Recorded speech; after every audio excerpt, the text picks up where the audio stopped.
Comment une bande de terre aussi étroite, un simple murmure de littoral, peut-elle devenir le théâtre de conquêtes épiques, de drames bibliques et de conflits modernes qui continuent de façonner le destin du Moyen-Orient? La bande de Gaza, un corridor côtier d'un peu plus de 40 km de long, a été une proie convoitée par les pharaons, les rois, les empereurs et les généraux. Aujourd'hui, c'est l'un des endroits les plus densément peuplés de la planète, un territoire assiégé et en état de tension perpétuelle. Imaginez, il y a plus de 4000 ans, c'était la Via Maris, l'épine dorsale du monde antique. Gaza est devenue une étape essentielle, un carrefour de commerce et de culture. Mais prospérer à un carrefour, c'est aussi inviter le péril. Les premiers peuples cultivaient ces terres infertiles. Mais la prospérité éveille toujours la cupidité. Les royaumes voisins n'y voyaient pas des foyers, mais une proie stratégique. Au XVe siècle avant notre ère, les pharaons du nouvel empire égyptien étendirent leur domination et Gaza fut incorporée comme un centre militaire vital, la porte d'entrée du croissant fertile. Ses ressources étaient drainées pour soutenir des guerres lointaines. Ce n'était plus un foyer, mais un rouage dans une vaste machine impériale. Puis, l'âge du bronze s'est effondré. Dans le vide de pouvoir sont arrivés des guerriers venus de la mer, connus sous le nom de Philistins. Ils n'ont pas demandé le passage, ils l'ont pris par la force. Ils établirent une confédération de 5 cités, avec Gaza comme bastion majeur. Son identité fut refondue dans les feux du conflit. Cette époque donna naissance au conflit biblique avec les Israélites et au récit légendaire de Samson, dont l'histoire de trahison et de vengeance se termine ici, à Gaza. Mais au-delà de la guerre, Gaza prospéra. Ses marchands commerçaient à travers la Méditerranée, faisant de la ville un phare de richesse. Pourtant, aucun empire ne reste incontesté. Une nouvelle force, l'empire néo-assyrien, arriva pour mettre la ville à l'épreuve, résister et subir la destruction, ou se rendre et survivre. Pendant des siècles, Gaza passa d'un empire à l'autre, assyrien, babylonien, puis perse. Chaque conquête apporta tribut, subjugation et la peur constante de la prochaine guerre. Cette guerre arriva en 332 avant notre ère, Alexandre le Grand. Tandis que d'autres villes se rendaient, Gaza résista. Ce fut une erreur fatale, la fureur d'Alexandre fut déchaînée.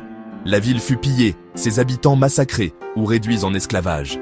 Un sombre avertissement à quiconque oserait le défier. La gloire d'Alexandre fut brève. Après sa mort, ses généraux déchirent l'empire, et Gaza devint un pion, prise dans un cycle de destruction et de reconstruction. Au 1er siècle avant notre ère, Rome arriva.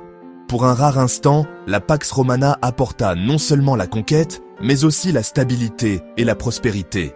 Mais une nouvelle force montait, le christianisme. Après avoir résisté pendant des décennies, les temples païens de Gaza furent détruits. Une nouvelle conquête, non pas par les épées, mais par les croix, avait commencé. Sous l'Empire byzantin, Gaza prospérait grâce à sa production de vin. Mais l'empire qui protégeait ce bastion chrétien s'affaiblissait. Au 7e siècle, une nouvelle puissance avança du désert, unie par une nouvelle foi. Gaza, l'éternel carrefour, se prépara à affronter la naissance de l'ère islamique. Après être tombée aux mains des armées musulmanes en 637 de notre ère, Gaza fut transformée. Elle devint un important centre islamique, sa signification religieuse grandissant avec la croyance que le grand-père du prophète Mahomet y était enterré.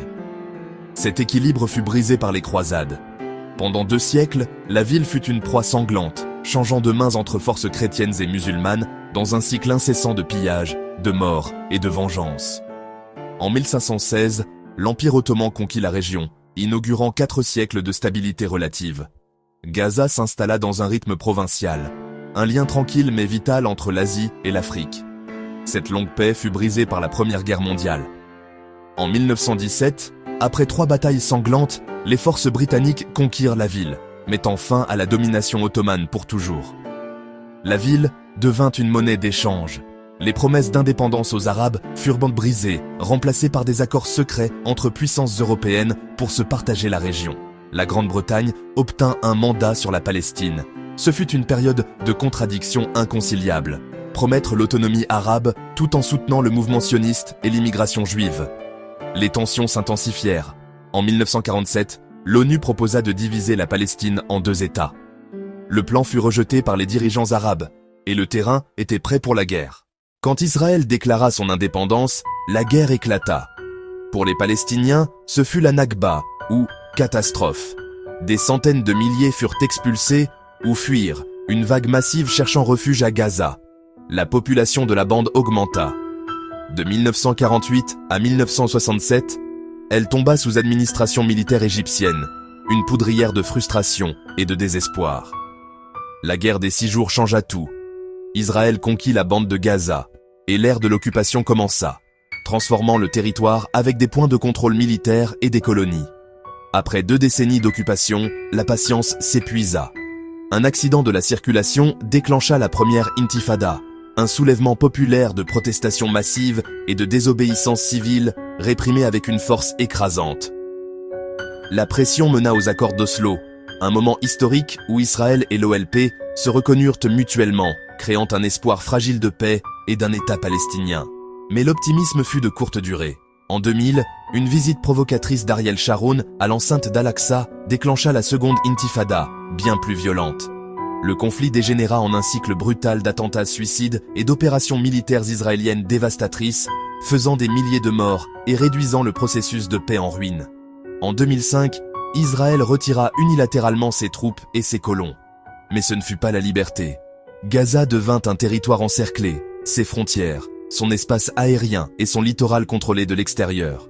Suite à la victoire électorale du Hamas en 2006 et à une brève guerre civile, le groupe prit le contrôle total de Gaza en 2007. La réponse fut immédiate. Israël et l'Égypte imposèrent un blocus strict, paralysant l'économie et créant une crise humanitaire dévastatrice pour ces 2 millions d'habitants.